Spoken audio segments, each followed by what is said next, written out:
how to do a weekly test on FIKE alarm. So you press the manual call point, the alarm will start to sound. You go to the panel, you put the code in, press enter, silence alarm. Now you need to go back to the call point and reset the call point. The light on the call point will stop flashing. Then you go back to the panel,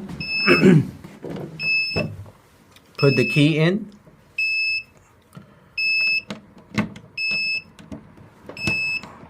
reset the alarm,